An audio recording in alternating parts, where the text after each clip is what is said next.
Most affirmations make anxiety worse, not better. Here's why. When you're spiraling and you repeat, "I am calm, I am at peace," your brain literally rejects it like a bad transplant, because it knows the truth, and that gap between what you're saying and what you're feeling? That actually spikes your stress response even higher. Think about it this way. Your nervous system is running a background program 24 hours a day, and that program has been writing its own code since you were a kid. So walking up to it with a sticky note that says "good vibes only" is not going to overwrite years of deeply wired patterns, no matter how many times you say it out loud. But here's where it gets wild. Neuroscientists at Carnegie Mellon found that self-affirmations done correctly can actually reduce cortisol levels under stress, improve problem solving, and buffer the brain against threat responses. And the key word there is correctly, because most people are doing the exact opposite of what works. So what's the difference between an affirmation that rewires your brain and one that just makes you feel like a fraud talking to yourself in the mirror? It comes down to three things: tense, specificity, and something called psychological distance, and once you understand these, the whole game changes completely. Let's start with tense, because this is the biggest mistake almost everyone makes. Saying "I am confident" when you feel like you're falling apart tells your prefrontal cortex something contradictory, and it responds with what researchers call reactance, which is basically your brain doubling down on the opposite belief just to protect its own sense of truth. The fix is bridge language. Instead of "I am calm," you say "I'm learning to find calm even when things feel out of control," or "it's possible for me to feel steady again." And those tiny word shifts might sound small, but they create what's called a believability window, a crack in the wall where your brain doesn't fight back. Here's a real example. A woman named Sarah, a teacher with severe health anxiety, tried traditional affirmations for months and felt worse, then switched to bridge statements like "my body has handled hard moments before and it can again." And within 3 weeks her anxiety journaling showed a measurable drop in catastrophic thought loops, and she didn't change anything else. Now let's talk about specificity, because vague affirmations are basically nutritional empty calories for your brain. Saying "I am enough" is so broad it slides right off, but saying "I handled that difficult conversation yesterday," which means I'm more capable than my anxiety tells me I am, that's something your brain can actually grab onto and verify. But here's where it gets wild. Your brain is an evidence-based machine. It's always scanning for proof to confirm what it believes, so when you give it a specific memory or a concrete moment of competence, you're essentially handing it a file it can open and use, rather than a concept it has nowhere to store. This is why gratitude lists work when they're specific and stop working when they get generic. "I'm grateful for my health" lands differently than "I'm grateful my legs carried me to the kitchen this morning without me even thinking about it," because one is abstract and one is real, and your nervous system knows the difference. Psychological distance is the third piece, and it sounds counterintuitive, but research from Ethan Kross at the University of Michigan consistently shows that talking to yourself by name, like actually saying "you've got this, Jamie" instead of "I've got this," creates a mental step back that reduces emotional flooding and activates more rational self-coaching. It feels weird the first time, genuinely uncomfortable, like you're talking to someone else, but that slight awkwardness is literally the mechanism, because distance from the emotional storm lets the logical part of your brain come online and actually participate in the conversation instead of getting swallowed by the panic. So now you've got tense, specificity, and psychological distance, but here's the delivery problem nobody talks about, which is that when and how you say affirmations matters just as much as what you say, because repeating them at random moments throughout a stress spiral is like trying to have a serious conversation in the middle of a car crash. The most effective window for affirmations is right after a physiological regulation tool, so take 4 slow breaths, do a 30-second body scan, shake out your hands, whatever gets you even 20% calmer, and then speak your affirmation, because that sequence teaches your nervous system to pair the words with a state of regulation rather than with peak distress.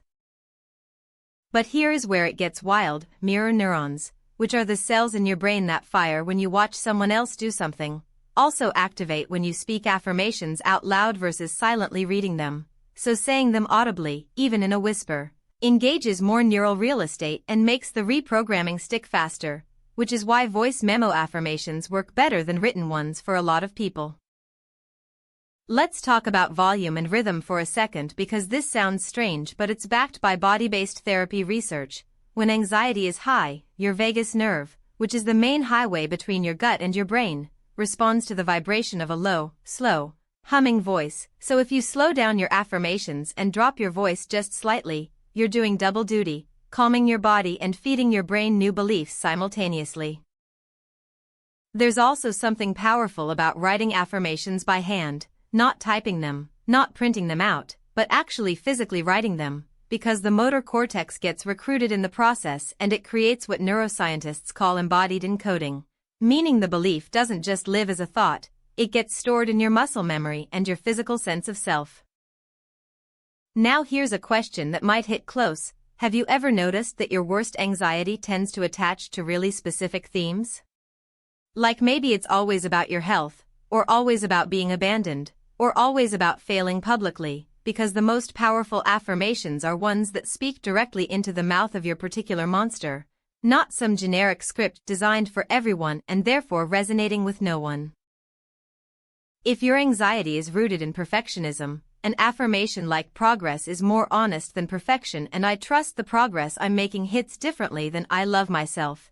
And if your anxiety is about control, saying uncertainty is uncomfortable but it doesn't mean danger addresses the actual belief driving your nervous system into overdrive rather than pasting a smiley face over the wound.